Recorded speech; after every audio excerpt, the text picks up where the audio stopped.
এই গ্রীষ্মকালে কিংবা তীব্র তাপদাহের কারণে শরীর থেকে আমাদের অনেক পানি বের হয়ে যায়।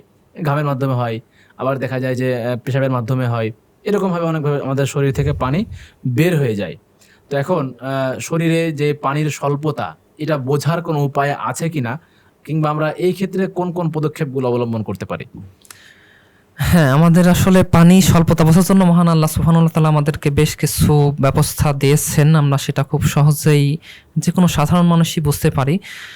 পানি স্বল্পতা হলে সাধারণত আমরা পেশাবের দিকে খেয়াল করলেই খুব সহজে অনুমান করতে পারি যে আমাদের আসলে পানি স্বল্পতা আছে কিনা, কেমন মাত্রায় আছে, আমাদের পেশাবের রংটা কেমন হচ্ছে। সাধারণত আমাদের পেশাবের রংটা সাদা বা কিছুটা খড়ের রঙের মতো হওয়ার কথা, কিন্তু যদি পেশাবের রংটা একদম হলুদ হয়ে যায়, পেশাবে আমাদের জ্বালাপোড়া তৈরি হয়, অথবা আমাদের হয়তো 7-8 ঘন্টা পার হয়ে গেছে, আমাদের পেশাব হচ্ছেই না বা পেশাবের কোনো মানে চাপও আসে নাই, বেগও আসে নাই, তাহলে আমরা বুঝতে পারি যে আমাদের শরীরে পানি স্বল্পতা তৈরি হয়েছে।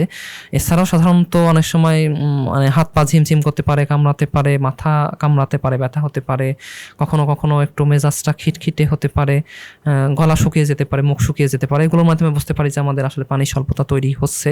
এবং সাধারণত শরীরের ঘামের মাধ্যমেই আমাদের পানি এখানে বেশি লস হয়ে থাকে, এবং এটার পরিমাণ আসলে নির্ধারণ করা যায় না যে আমাদের কতটুকু লস হলে পানি স্বল্পতা হবে বা পানি শূন্যতা হবে। তো আমরা পেশাবের রং দেখে, পেশাবের পরিমাণ দেখে, পেশাবের জ্বালাপোড়া আছে কিনা, এগুলোর দিকে খেয়াল রেখেই সাধারণত পানি স্বল্পতা বুঝতে পারি। গেজ করতে হবে। হ্যাঁ। আচ্ছা, আচ্ছা।